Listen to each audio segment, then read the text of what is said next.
Okay, I'm going to do something hokey here, and feel free to pan me on Twitter or Facebook. I don't really care, quite frankly, but I'm going to flip a coin, and Zach, just tell me heads or tails. Heads. It's tails. So Lost Andrew, again.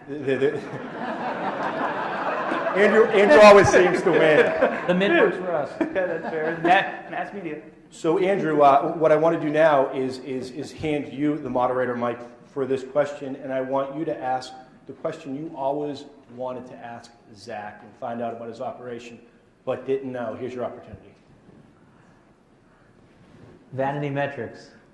Well, I mean, what were you doing with the Facebook advertising? What were your goals from a Facebook perspective? And sorry, just as for reference for those in the group, one of the slides that was shown as we walked in here was this map that CNN produced that we were discussing just before we got up here, where you'll see that most of the states, there was more conversation about Romney than there was about Obama, except for the battleground states, which were blue as opposed to red. So we were really actually wondering on the campaign, are they investing in non-battleground states? Why? Is the social conversation going to carry over? And what, and should we?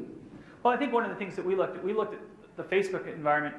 We were also taking a lot of pressure because Obama's lists were so large. I mean, that was just a reality of what it is. Like, there was somehow this myth that because they had 25 million people on Facebook or 30 million people on Facebook, they couldn't lose. The same on Twitter. And so, we were kind of had this glib thing where we're like, if it was about Twitter followers, Justin Bieber would be the next president of the United States. And it was kind of like something internal. But then we started to think about it, and it was this narrative that you keep coming back to.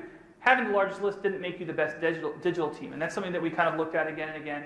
We also had to come up with our Facebook strategy with limited resources suddenly became we had a lot of resources. And so we look at it and we say we have 6 months. What do we build? And we had to build an audience because the audience is everything that we wanted to build out. Some of the things that you saw in non-target states was very fundraising or list building specific because what it allows you to do is making a call from home, you would ideally want someone in that state calling someone from the state. But in this case, there were certain states that if we didn't have a large presence, they were going to generate a lot of phone calls in for us. And we kind of knew that. So we were looking for people to join. We also felt, when we were looking at the metrics, the low-hanging fruit was still there. We never really felt like we got to a point where we're like, we have to stop national advertising because there are still people to be brought in. I mean, again, I think the reelect, we would probably take a different strategy as we were looking at that. I think that, when we were looking at the vanity metrics as well, it was kind of funny, like the things that people fixated again and again, and that's why talking about this became such an easy number for us, because we were saying the same amount of people were engaging online, despite the fact that they're 3, and at the very end they were 3 times larger. Early in the process, they were 20 times larger than us. I mean, and that was one of the things we looked at, and it really came through to us on the Supreme Court ruling. We had about 2.3 million people on our Facebook page. They had, I think, 27 million people. 40%, if you just back of the envelope, likes, comments, shares that day of our audience participated on our page. We went through and counted everything. We went to their page and counted everything we could see. And we saw about, 3%. And so we said, look, this is a message that the media will understand. Like, this is taking digital and being able to tell us. And that's a part of it because you have to explain what you're doing to people in terms that are kind of universal. When you say to someone, look, they may have 25 million, but their guys just aren't that engaged. They're not doing these efforts. And so we had to go to that again and again. And I think that in some way it must have worked because every time I get a hate tweet from an Obama person, it mentions the vanity metric. So I know I touched some button somewhere that really got people going because we had to have this narrative. Because again, for me as an outsider in 2008 working at the RNC, it was so frustrating understanding that like Amazon doesn't care if you're Republican or Democrat when you buy a book. Google doesn't care. Like the internet is everywhere. And that was one of the problems is that people thought the Republicans weren't using the internet. And so we had to fight back and start to put these markers down to say, no, this is what we think. What's nice about this, do you want to respond? No. Sure. No, I'm just. Well, we took note. I mean, the audience. You guys built an audience very quickly, and it was very engaged. And we the reason I asked the question is we had the conversation. Do we need to care? And the interesting thing, we were really surprised by back to this.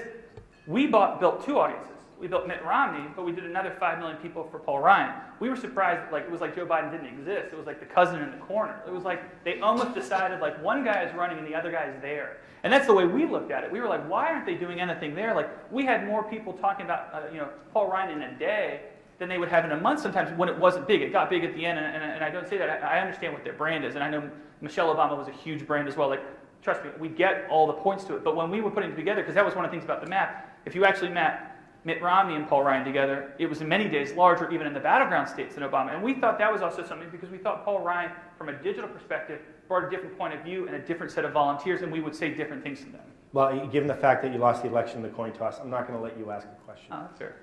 No, I'm kidding. Go ahead. And you know what? Let's open it up. You can get right into his personal life. Let's get him while you can. No, I think my thing for Andrew was, a lot of what we thought, when we looked at their advertising buy, I think some of the challenges we thought some of it was with more of an eye to earned media than it was sometimes to efficiency. And I think that's something we've talked about. There is a certain amount of your budget, maybe 5% you just call like okay, I'm just going to let this go because I want to keep the rest of my budget.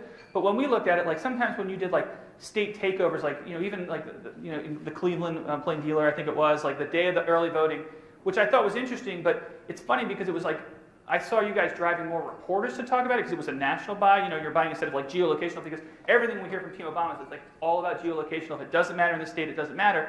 And then they would go out there and thump their chest and say, you can see it. And so our take when we were looking at it is like, was that on purpose the way that you look at it, as much earned media as it was, or you actually were seeing the results across the board that justified these larger bets? Like every primary, we saw you come into every state, and we knew that. That's why if you guys started the Dem convention, we bought the inside banners and pointed to them and said, like, Obama isn't working, just because we knew it would annoy them. Like, it was like a $1,500 buy that made me so happy to be like, well, I can just imagine someone's going to be so pissed today when they see this.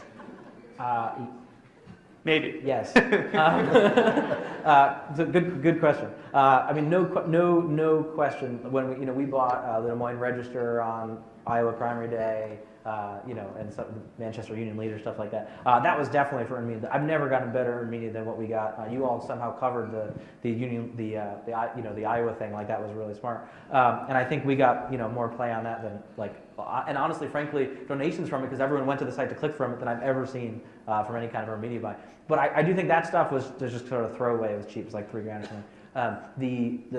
The early vote stuff couldn't have been more essential to our campaign. Honestly, we knew we were winning the campaign pre-election day, right? When all of a sudden we can look at the folks who voted early, and that starts to line up with our turnout models, and we felt pretty good.